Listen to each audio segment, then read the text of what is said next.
아저씨, 조용히 타세요. 차문을 열던 순간 어둠 속에서 툭 튀어나온 목소리에 남자의 심장이 쿵 내려앉았습니다. 너 누구니? 여긴 어떻게 들어온 거야? 그가 낮게 묻자 아이는 고개를 저으며 다급히 속삭였습니다. 빨리 타세요.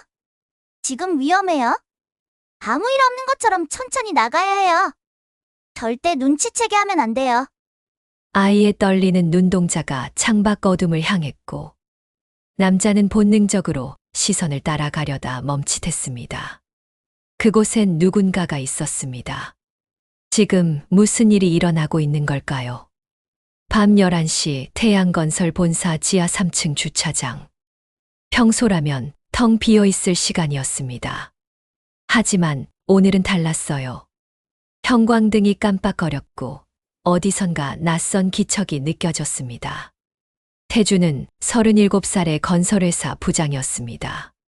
정직하고 성실한 성격 때문에 회사에서도 인정받고 있었죠. 하지만 최근 들어 이상한 일들이 자꾸 일어나고 있었습니다. 누군가 자신을 감시하는 듯한 느낌, 이유 없이 취소되는 프로젝트들. 뭔가 보이지 않는 압력이 있었어요. 아저씨, 조용히 타세요. 갑작스러운 목소리에 태준의 심장이 쿵 내려앉았습니다. 뒷좌석에서 나온 소리였죠. 떨리는 손으로 실내등을 켰습니다. 거기엔 10살쯤 되어 보이는 남자아이가 웅크리고 있었어요. 너 누구니? 어떻게 여기에? 태준의 목소리가 떨렸습니다. 아이는 검은 눈동자로 그를 빤히 쳐다봤어요. 그 눈빛은 나이에 맞지 않게 깊고 진지했습니다. 순간 태주는 묘한 기시감을 느꼈죠. 이 아이를 어디선가 본 것 같은. 저 사람들이 듣고 있어요. 아저씨를 해치려고 해요. 아이가 손가락으로 어둠 속을 가리켰습니다. 태준이 고개를 돌리자 기둥 뒤에서 검은 옷을 입은 남자 둘이 이쪽을 지켜보고 있었죠. 순간 등골이 서늘해졌습니다. 그들의 손에는 뭔가 반짝이는 것이 들려 있었어요. 빨리 타세요. 자연스럽게요. 아이의 침착한 목소리가 귓가에 울렸습니다. 태주는 본능적으로 운전석에 올라탔어요. 시동을 켜는 손이 덜덜 떨렸습니다. 이게 무슨 상황인지 도무지 이해할 수 없었죠. 천천히 나가세요. 급하게 움직이면 안 돼요. 믿기 어려웠지만 태주는 아이의 말을 따랐습니다. 차는 천천히 주차장을 빠져나갔죠. 백미러로 보니 검은 옷의 남자들이 휴대폰을 꺼내 들고 있었습니다. 누군가에게 보고하는 것 같았어요. 오른쪽으로 가세요. 큰 길 말고 골목으로요. 아이가 마치 이 지역을 다 아는 것처럼 길을 안내했습니다. 태주는 묻고 싶은 게 산더미였지만 일단 운전에 집중했어요. 심장이 너무 빨리 뛰어서 숨쉬기가 힘들었습니다. 10분쯤 달렸을까요? 뒤를 쫓아오는 차는 없었습니다. 아이가 24시간 카페를 가리켰어요. 저기서 내려요. 안전해요. 카페에 들어가자 따뜻한 공기가 얼굴을 감쌌습니다. 태주는 그제야 숨을 제대로 쉴 수 있었죠. 구석 자리에 앉자마자 아이를 똑바로 쳐다봤습니다. 가만히 보니 아이는 단정한 얼굴에 영리해 보이는 눈매를 가지고 있었어요. 대체 넌 누구니? 어떻게 그 사람들을 알았어? 아이가 코코아를 한 모금 마시고 말했습니다. 그 손이 살짝 떨리고 있었죠. 아까는 침착했지만 사실 아이도 무서웠던 거예요. 저는 지훈이에요. 박지훈. 태준의 눈이 커졌습니다. 같은 성씨라니. 우연일까요? 내가 볼 수 있어요. 나쁜 일이 일어날 거려. 아저씨한테 내일 안 좋은 일이 생길 거예요. 무슨 소리야? 너 정말 태주는 말을 멈췄습니다. 아이의 눈빛이 너무나 진지했거든요. 거짓말을 하는 얼굴이 아니었습니다. 그리고 실제로 오늘 밤 정말 수상한 사람들이 있었잖아요. 어떻게 아는 거니? 그냥 알아요. 엄마가 그러는데 우리 집안은 특별한 능력이 있대요. 지훈이 목소리를 낮췄습니다. 엄마가 아저씨를 아는 것 같아요. 사진을 봤거든요. 엄마. 내 엄마가 누군데? 태준의 가슴이 두근거리기 시작했습니다. 설마. 아니, 그럴 리 없다고 생각했지만 마음 한구석에서는 희망이 피어오르고 있었죠. 지훈이 고개를 숙였습니다. 뭔가 말하기 어려운 듯 했어요. 엄마는 무당이에요. 사람들 운세를 봐주는 일을 해요. 남들이 이상하게 볼까봐 친구들한테는 비밀이에요. 태준의 가슴이 쿵 뛰었습니다. 무당이라니. 그의 머릿속에 한 사람의 얼굴이 떠올랐어요. 10년 전 갑자기 사라진 그녀. 설마 그녀가? 집이 어디니? 데려다 줄게. 정말요? 엄마가 놀랄 텐데. 지훈의 얼굴에 처음으로 아이다운 표정이 스쳤습니다. 걱정과 기대가 섞인 표정이었죠. 태주는 벌써 이 아이에게 정이 들고 있었어요. 왜인지 모르게 친숙한 느낌이 들었습니다. 마치 오래전부터 알고 있었던 것처럼. 차는 서울 변두리의 오래된 동네로 향했습니다. 좁은 골목길을 지나 언덕 위 작은 집 앞에 멈췄어요. 파란 대문이 달빛 아래 은은하게 빛나고 있었습니다. 대문 위에는 운수상담소라는 작은 간판이 보였죠. 태준의 심장이 미친 듯이 뛰기 시작했습니다. 이 집, 이 간판. 어디서 본 것 같았거든요. 아니, 정확히는 누군가 이런 집에서 살고 싶다고 했던 기억이 났습니다. 10년 전 그녀가 꿈꾸던 집이 바로 이런 모습이었어요. 아저씨, 들어가서 엄마 만나보세요. 엄마도 아저씨를 만나고 싶어 했을 거예요. 지훈이 대문을 열었습니다. 마당에서 향 냄새가 났어요. 은은하고 편안한 냄새였죠. 그리고 현관에서 불빛이 새어나왔습니다. 지훈아, 왜 이렇게 늦? 현관문이 열렸습니다. 거기 서 있는 여자를 보자 태주는 그 자리에 얼어붙었습니다. 시간이 멈춘 것 같았어요. 하늘이었습니다. 10년 전 아무 말 없이 사라진 그의 첫사랑 김하늘이 거기 있었어요. 긴 머리는 짧아졌고 한복을 입고 있었지만 분명 그녀였습니다. 그 눈, 그 입술, 그 목소리. 모든 게 그대로였어요. 두 사람은 말없이 서로를 바라봤습니다. 10년의 세월이 한순간에 사라지는 것 같았죠. 그리고 태주는 깨달았습니다. 지훈이가 왜 그렇게 친숙하게 느껴졌는지를요. 그 아이의 눈은 꼭 하늘을 닮아 있었던 겁니다. 태준 씨? 하늘의 얼굴이 하얗게 질렸습니다. 손에 들고 있던 차 잔이 바닥에 떨어져 산산조각이 났죠. 그 소리가 밤의 정적을 깨뜨렸습니다. 파편이 마당에 흩어졌지만 아무도 그걸 신경 쓰지 않았어요. 하늘아. 태준의 목소리가 떨렸습니다. 10년. 정확히 10년 만이었어요. 그녀는 여전히 아름다웠지만 눈가에는 세월의 흔적이 있었습니다. 한복을 입은 모습이 낯설면서도 잘 어울렸죠. 엄마, 이 아저씨가 나를 구해줬어요. 나쁜 사람들이 있었는데 지훈이 둘 사이에 끼어들었습니다. 하늘이 화들짝 놀라며 아들을 끌어안았어요. 그녀의 손이 부들부들 떨리고 있었습니다. 무슨 일이 있었니? 다치지 않았어? 어디 아픈 데는 없고? 괜찮아요. 아저씨가 지켜줬어요. 엄마, 이 아저씨가 그 사람이죠? 엄마가 가끔 보던 사진 속에. 하늘이 급하게 지훈의 입을 막았습니다. 그녀의 눈에 눈물이 고였어요. 태주는 그 모습을 보며 가슴이 찢어지는 것 같았습니다. 들어오세요. 밖은 춥잖아요. 이야기는 안에서 해요. 집 안은 아늑했습니다. 벽에는 부적들이 걸려 있었고 향 냄새가 은은하게 퍼져 있었죠.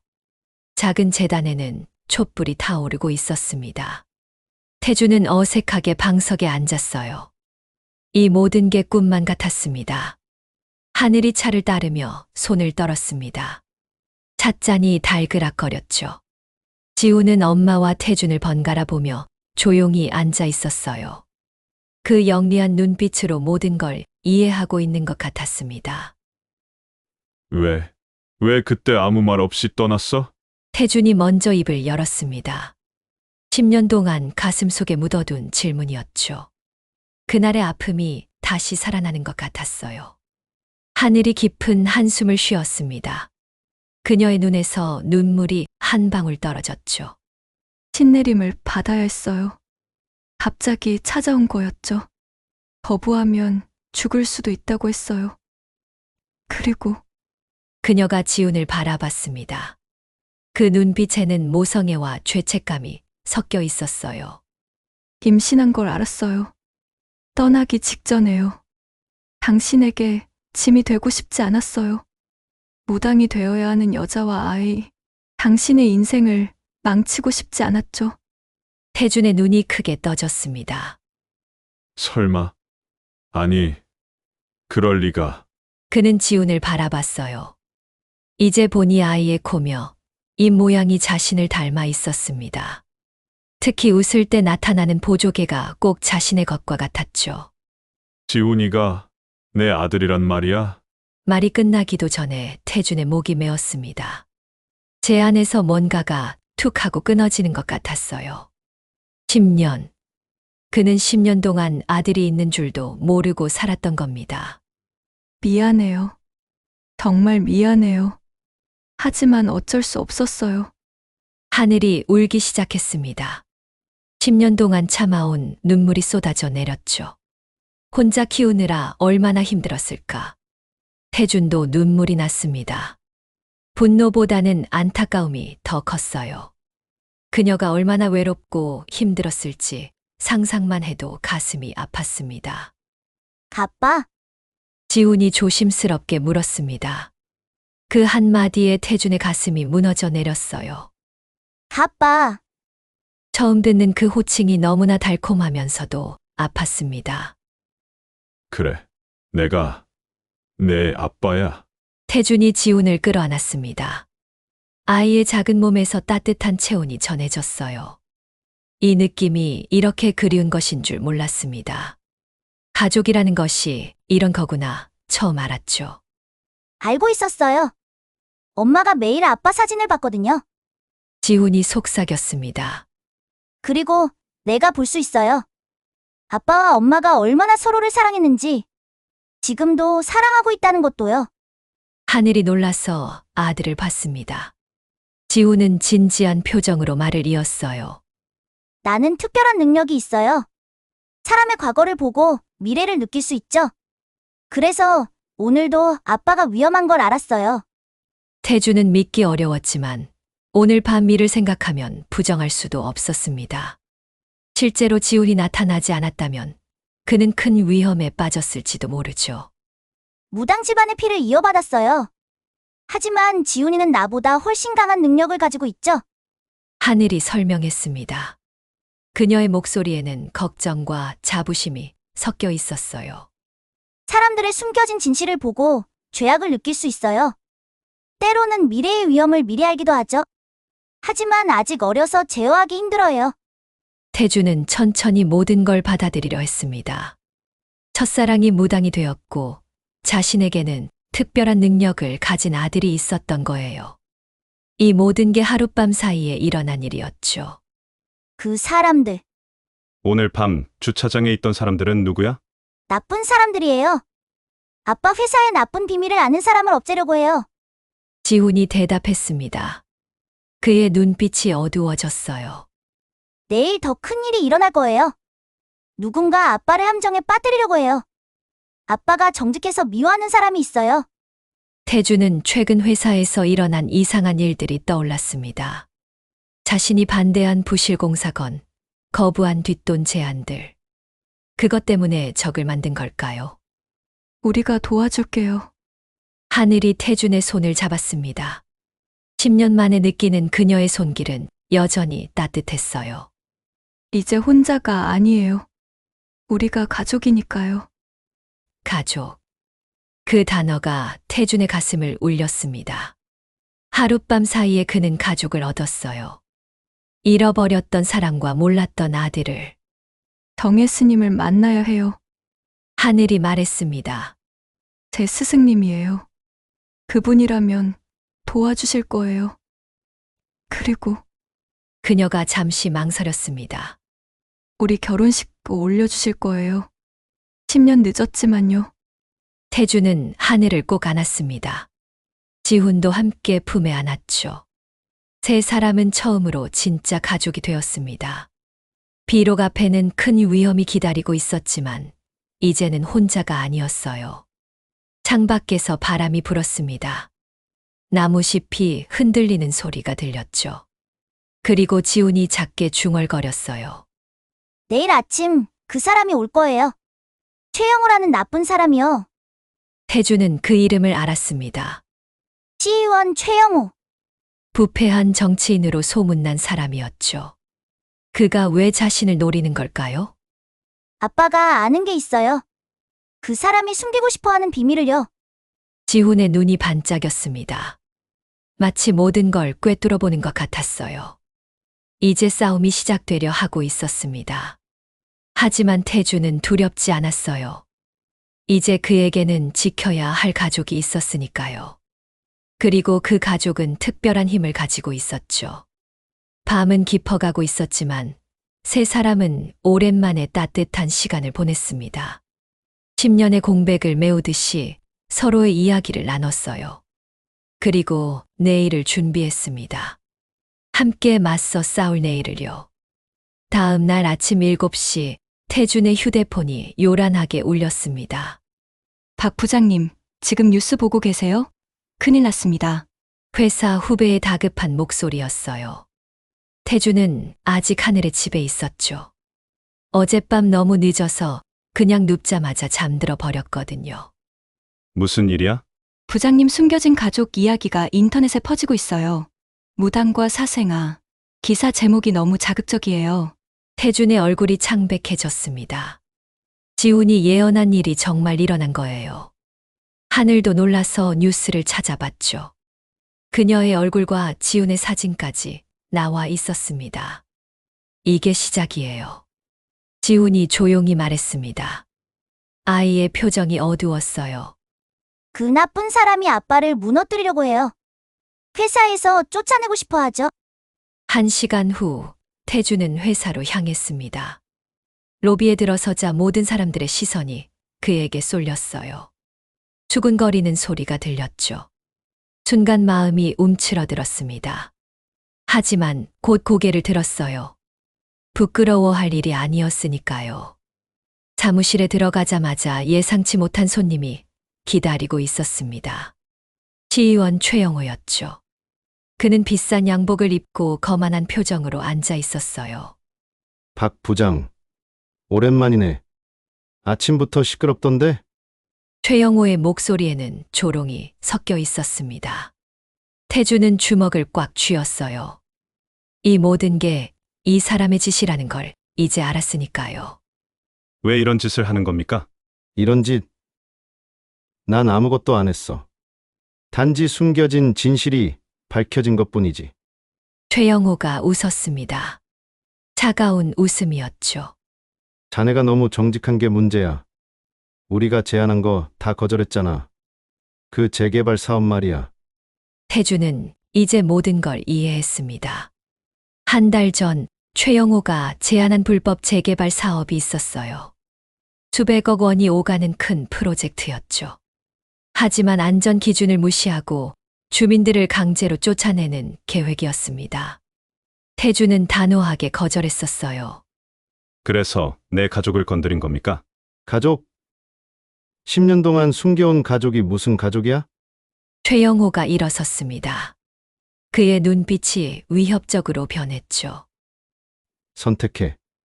회사를 떠나든지 아니면 계속 이런 일을 당하든지. 내 아들 학교는 알아냈어. 무당의 아들이라고 소문나면 어떨까? 태준의 분노가 폭발할 것 같았습니다. 하지만 그때 휴대폰이 울렸어요. 하늘이었죠. 태준 씨, 지훈이가 뭔가 봤어요. 최영호의 과거를요.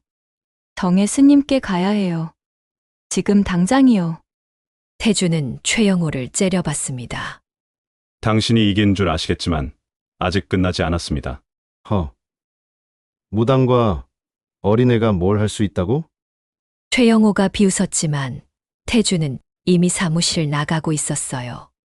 산중 사찰로 가는 길은 구불구불했습니다. 정예 스님은 하늘의 스승이자 영적 능력이 뛰어난 분이었죠. 절에 도착하자 스님이 이미 기다리고 있었어요. 자비로운 눈빛을 가진 노스님이었습니다. 기다리고 있었네. 지훈이가 큰 것을 봤다지? 작은 방에 모두가 모였습니다. 지훈이 최영호의 사진을 꺼냈어요. 아이의 손이 떨리기 시작했죠. 이 사람, 정말 나쁜 기운이 가득해요. 많은 사람들을 해쳤어요. 지훈이 눈을 감았습니다. 그의 얼굴이 창백해졌어요. 뭔가 끔찍한 것을 보는 것 같았죠. 5년 전, 할머니와 할아버지가 보여요. 집에서 쫓겨나고 있어요. 추운 겨울이었어요. 그리고 지훈의 눈에서 눈물이 흘렀습니다. 할아버지가 쓰러졌어요. 심장이. 최영호가 구급차를 부르지 말라고 했어요. 그냥 놔두라고. 태준과 하늘이 숨을 들이켰습니다. 살인이나 다름없었죠. 더 있어요. 3년 전 건물이 무너졌어요. 최영호가 안전검사를 조작했어요.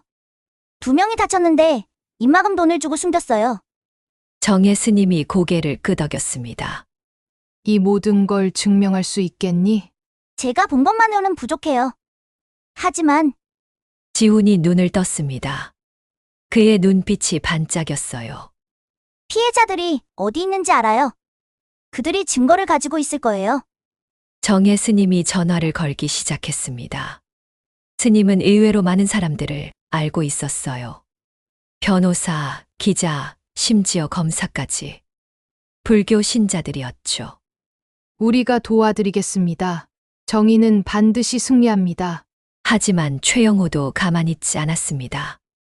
그날 오후 태준의 회사에 감사가 나왔어요. 세무조사도 시작됐죠. 명백한 보복이었습니다. 아빠, 조심해요.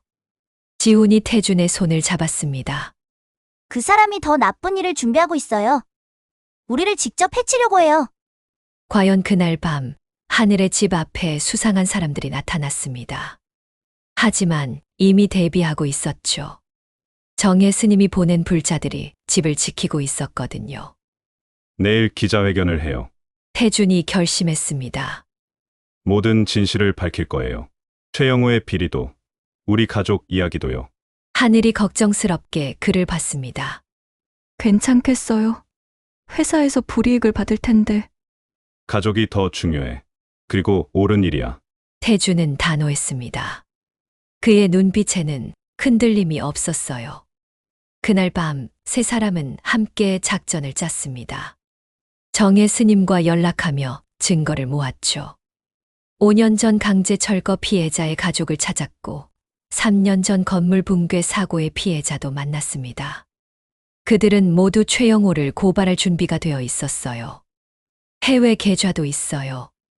지훈이 갑자기 말했습니다. 최영호가 돈을 숨긴 곳이에요. 스위스. 아니, 싱가포르예요. 이 정보는 결정적이었습니다. 탈세와 자금 세탁의 증거였죠. 새벽 3시 모든 준비가 끝났습니다. 태주는 하늘과 지훈을 바라봤어요. 피곤했지만 그들의 눈은 빛나고 있었죠. 이제 반격할 시간이야. 최영호는 태준을 무너뜨리려 했지만 오히려 자신의 무덤을 판 셈이었습니다. 정의의 힘을 너무 얕봤던 거예요. 그리고 무엇보다 가족의 힘을 몰랐던 거죠. 내일이면 모든 게 뒤바뀔 것입니다. 진실이 밝혀지고 악인이 벌을 받을 거예요. 그리고 태준의 가족은 더 강해질 것입니다. 시련을 함께 이겨낸 진짜 가족으로요. 아침 9시 태양건설 본사 1층 대회의실이 기자들로 가득 찼습니다. 태준이 단상에 올랐을 때 수십 개의 카메라가 일제히 그를 향했죠. 플래시가 터지는 소리가 요란했습니다. 옆에는 하늘과 지훈이 함께 있었어요. 가족이 모두 나온 것이죠. 회의실 뒤쪽에는 최영호의 부하들이 서 있었지만 태주는 개의치 않았습니다. 먼저 제 가족에 대해 말씀드리겠습니다. 태준의 목소리는 차분했지만 힘이 있었어요. 마이크를 잡은 손은 떨리지 않았죠. 네, 사실입니다. 김하늘 씨는 제 첫사랑이었고 지훈이는 제 아들입니다. 10년 전 사정으로 헤어졌지만 운명이 다시 만나게 해줬죠. 저는 이 가족이 자랑스럽습니다. 기자들이 웅성거렸습니다. 이렇게 당당하게 인정할 줄은 몰랐던 거예요. 보통은 부인하거나 변명하기 바쁜데 말이죠. 하늘 씨가 무당인 것도 사실입니다. 하지만 그것이 부끄러운 일인가요? 아닙니다. 그녀는 힘든 시기에 혼자 아이를 키우며 당당하게 살아왔습니다. 태준이 하늘의 손을 꼭 잡았습니다.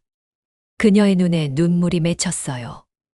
하지만 오늘 더 중요한 이야기를 하려고 합니다. 저희 가족을 공격한 사람, 시의원 최영우의 범죄에 대해서요. 순간 회의실이 조용해졌습니다. 최영우의 이름이 나오자 모두가 긴장했죠.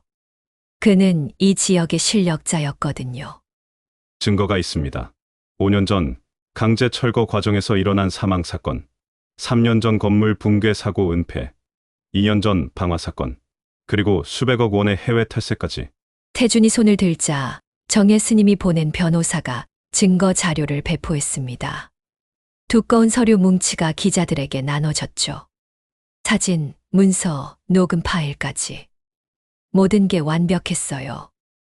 이건 단순한 의혹이 아닙니다. 피해자들이 직접 나와 증언할 것입니다.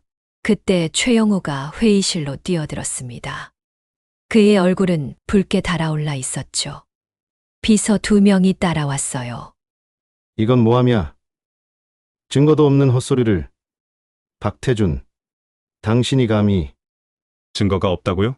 한 노인이 휠체어를 타고 앞으로 나왔습니다. 5년 전 강제 철거로 남편을 잃은 할머니였어요. 그녀의 손에는 낡은 사진이 들려 있었죠. 당신이 우리 영감을 죽였어. 심장마비로 쓰러졌는데 구급차도 부르지 말라고 했잖아. 그날 녹음했어. 다 들었다고. 할머니가 녹음기를 들어 올렸습니다. 거기서 최영우의 차가운 목소리가 흘러나왔어요. 늙은이 하나 죽는 게 뭐 대수야. 빨리 시체나 치워. 기자들이 경악했습니다. 카메라들이 일제히 할머니를 향했죠. 이어서 3년 전 건물 붕괴 사고 피해자들도 나섰습니다. 한 청년은 목발을 짚고 있었어요. 저는 그 사고로 다리를 잃었습니다. 최영호는 병원비로 3천만 원을 주며 입을 다물라고 했죠. 여기 그때 받은 각서가 있습니다. 서류에는 최영호의 도장이 선명하게 찍혀 있었습니다. 더 있습니다. 태준이 스크린을 켰습니다. 거기엔 복잡한 계좌 내역이 떴어요. 537억 원. 이게 당신이 싱가포르와 홍콩에 빼돌린 돈입니다. 국세청에서 이미 확인했습니다. 실제로 그 순간 국세청 조사관들이 회의실로 들어왔습니다. 그들의 표정은 엄숙했죠. 최영호의 다리가 후들거렸습니다. 그는 믿을 수 없다는 표정으로 태준을 봤어요. 어떻게 이걸 알아낸 거야? 그때 지훈이 앞으로 나왔습니다. 작은 아이였지만 그의 눈빛은 강했어요. 아저씨는 더 많은 나쁜 일을 했어요. 2년 전 화재 사고도 아저씨가 일으킨 거예요. 보험금 40억을 타려고요. 그때 경비 아저씨가 연기를 마시고 병원에 입원했죠? 이 꼬마가 무슨 증거로? 최영호가 지훈을 향해 달려들려 했습니다. 하지만 그 순간 회의실 문이 벌컥 열렸어요. 경찰 특수팀이 들어온 거죠. 시의원 최영호, 당신을 살인 방조, 업무상 과실치사, 방화, 탈세 혐의로 긴급 체포합니다. 이건 음모야. 정치 탄압이라고. 최영호가 발버둥 쳤지만 소용없었습니다. 경찰은 이미 검찰청에 영장을 가지고 있었어요. 수갑이 채워지는 순간 최영호가 독하게 소리쳤습니다. 박태준, 너도 무사하지 못할 거야. 내가 누군지 알아? 내 뒤에 누가 있는지 알기나 해? 당신 뒤에 있던 사람들도 이미 조사받고 있습니다. 검사가 차갑게 말했습니다. 강 의원, 김 국장 다 불구속 입건됐어요. 당신이 준 뇌물 때문에요. 최영호의 얼굴이 하얗게 질렸습니다. 그의 왕국이 완전히 무너지는 순간이었죠. 경찰이 최영호를 끌고 가자 기자들이 일제히 따라갔어요. 플래시 세례가 쏟아졌죠. 내일 아침 신문 일면은 이미 정해진 것 같았습니다. 그런데 아직 끝이 아니었습니다. 그날 오후 태준의 회사 회장이 직접 찾아왔어요. 80대 노인이었는데 직접 온 것은 처음이었죠. 모두가 태준이 해고될 거라고 생각했습니다. 박, 부장, 회장의 목소리는 엄숙했습니다. 자네가 한 일을 다 들었네. 최영호의 압력에도 굴복하지 않고 정의를 지켰다고. 태준은 고개를 숙였습니다. 해고를 각오하고 있었죠. 자네를 전무로 승진시키겠네. 모두가 놀랐습니다. 태준도 믿을 수 없었어요. 우리 회사는 70년 전통이 있네. 그 전통은 정직과 신뢰였지. 자네가 그걸 지켜줬어. 회장님, 최영호의 더러운 사업을 거절한 것도, 끝까지 정의를 추구한 것도 옳았네. 앞으로 회사를 이끌어갈 사람은 자네 같은 사람이어야 해. 회장이 태준의 어깨를 두드렸습니다. 일주일 후 최영호의 모든 비리가 드러났습니다. 그가 연루된 부패 고리가 밝혀졌죠. 국회의원 2명, 고위 공무원 5명이 줄줄이 잡혀갔어요. 언론은 이를 세기의 부패 스캔들이라고 불렀습니다. 한 달이 지났을 때 태준은 하늘에게 다시 프러포즈했습니다. 한강공원, 10년 전 처음 만났던 바로 그곳이었죠. 이번엔 지훈이 함께였어요. 10년 늦었지만 이제라도 진짜 가족이 되자. 다시는 떨어지지 말자. 태준이 무릎을 꿇었습니다. 반지는 소박했지만 진심이 담겨 있었죠. 하늘의 눈에 눈물이 고였습니다. 행복한 눈물이었어요. 네, 이제 영원히 함께해요. 다시는 혼자 두지 마세요. 지훈이 2 사람을 꼭 안았습니다. 우리 가족 최고예요. 아빠, 엄마 사랑해요. 지나가던 사람들이 박수를 쳤습니다. 누군가는 휴대폰으로 이 순간을 찍었죠. 나중에 그 사진은 정의를 지킨 가족의 행복한 순간이라는 제목으로 SNS에서 화제가 됐어요.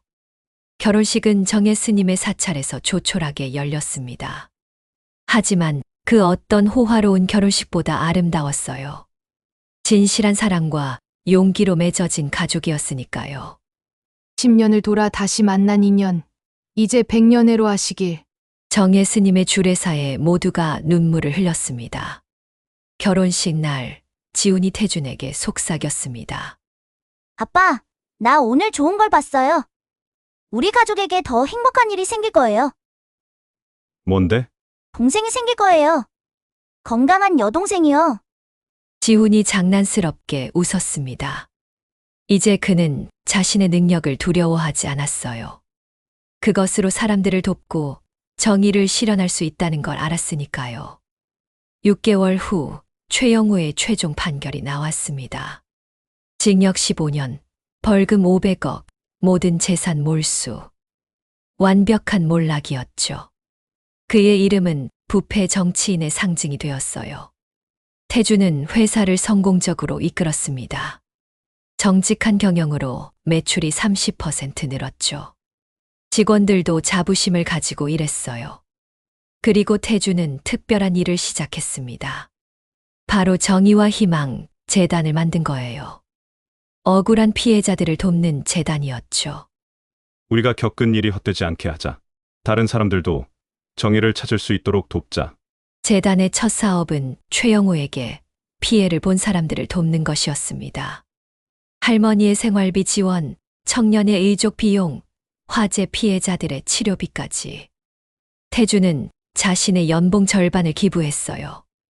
하늘도 적극적으로 나섰습니다. 그녀는 피해자들의 마음을 위로하는 상담소를 열었죠. 무당이라는 직업이 이렇게 고귀하게 쓰일 수 있다는 걸 보여줬어요. 지우는 학교에서 당당해졌습니다. 더 이상 엄마의 직업을 숨기지 않았죠. 우리 엄마는 사람들의 마음을 치유하는 분이고, 아빠는 정의를 지키는 분이에요. 친구들도 이제는 지훈을 존경의 눈으로 봤습니다. 1년 후, 정말로 지훈의 예언대로 여동생이 태어났습니다. 이름은 희망이었어요. 희망아, 너는 우리 가족의 축복이야. 태준이 아기를 안으며 말했습니다. 창밖으로 봄날의 햇살이 들어왔습니다.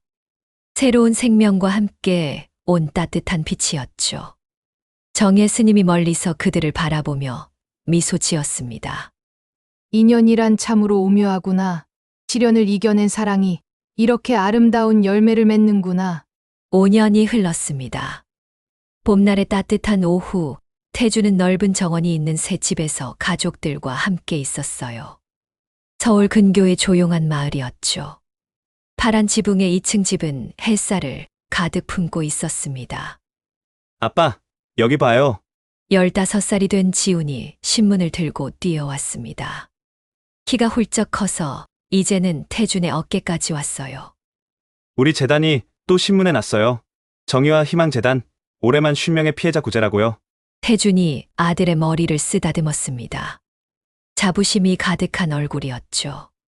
내가 도와준 덕분이야. 내 능력으로 많은 진실을 밝혔잖아. 지훈은 이제 자신의 능력을 완벽하게 제어할 수 있었습니다. 한 달에 한 번씩 재단에서 상담을 했죠. 억울한 사연을 가진 사람들의 진실을 봐주는 거예요. 그의 도움으로 수많은 숨겨진 범죄가 밝혀졌습니다. 오빠, 나도 봐요.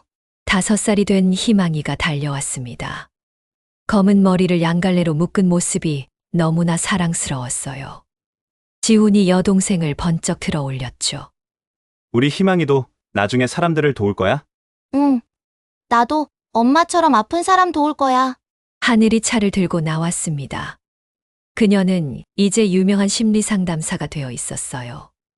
무당의 영적 능력과 상담 공부를 결합해서 독특한 치유법을 만들었죠. 전국에서 사람들이 찾아왔습니다. 여보, 정예 스님께서 오신대요. 중요한 말씀이 있으시다고.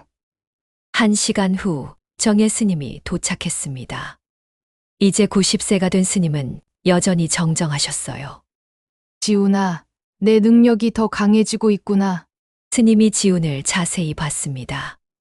이제 과거뿐 아니라 미래도 더 선명하게 보이지?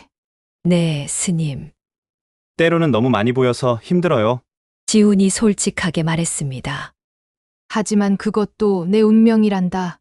남을 돕기 위해 받은 선물이지. 잘 사용하면 세상을 바꿀 수 있어. 정예 스님이 태준을 봤습니다. 자네도 큰 일을 하게 될 거야. 회사가 더 성장해서 많은 사람들에게 일자리를 줄 거네. 과연 그 말대로였습니다. 6개월 후 태준은 사장이 되었어요. 그의 정직한 경영 철학은 업계의 모범이 되었죠. 회사는 대한민국 일하기 좋은 기업 1위에 선정되었습니다. 재단도 계속 성장했습니다. 이제는 변호사 10명, 상담사 5명이 일하는 큰 조직이 되었어요. 매년 수백 명의 피해자들이 도움을 받았죠.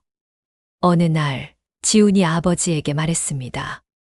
아빠, 나 검사가 되고 싶어요. 검사. 네. 내 능력과 법의 힘을 합치면 더 많은 정의를 실현할 수 있을 것 같아요. 태주는 아들이 자랑스러웠습니다. 특별한 능력을 가장 좋은 방향으로 쓰려는 마음이 대견했죠. 좋아. 아빠가 끝까지 응원할게. 10년 후 지훈은 정말로 검사가 되었습니다. 그의 특별한 능력은 비밀이었지만 놀라운 수사 실력으로 유명해졌죠. 정의의 검사라는 별명을 얻었어요. 희망이도 자랐습니다. 15살이 된 그녀는 놀랍게도 미래를 보는 능력이 있었어요. 오빠와는 다른 종류의 재능이었죠. 엄마, 나는 의사가 될 거예요. 미래를 보니까 내가 많은 생명을 구하고 있었어요. 하늘은 딸을 꼭 안았습니다. 두 아이 모두 특별한 능력을 선하게 쓰려 한다는 게 감사했어요. 태주는 은퇴 후에도 재단 일에 전념했습니다. 정의와 희망 재단은 이제 전국적인 조직이 되었어요. 수많은 기업들이 후원했고 정부도 지원했죠.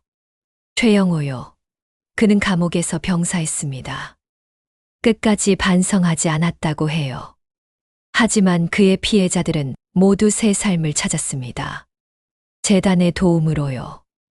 어느 가을날 태준의 가족은 정예 스님을 모시고 저녁을 먹었습니다. 참 감사한 인생이었어요. 태준이 말했습니다. 위기가 오히려 축복이 되었죠.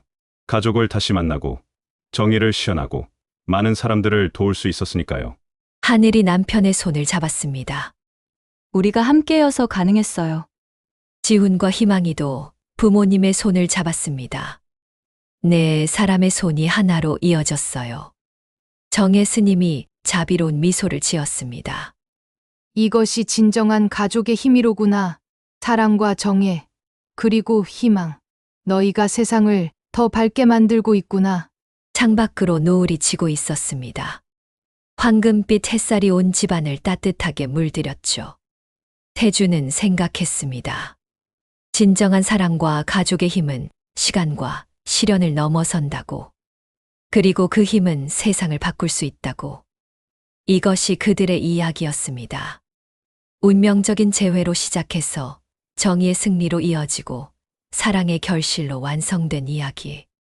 그리고 이 이야기는 아직 끝나지 않았습니다. 두 아이가 만들어갈 새로운 세상, 더 많은 사람들에게 전해질 희망의 메시지. 그것이 바로 이 특별한 가족이 세상에 남길 유산이었으니까요. 당신은 어떤 마음으로 가족과 세상을 비추고 싶으신가요? 작은 사연 속에서 마음의 등불을 하나 더 밝혀드리며 빛나는 인생의 채널 함께 열어갑니다.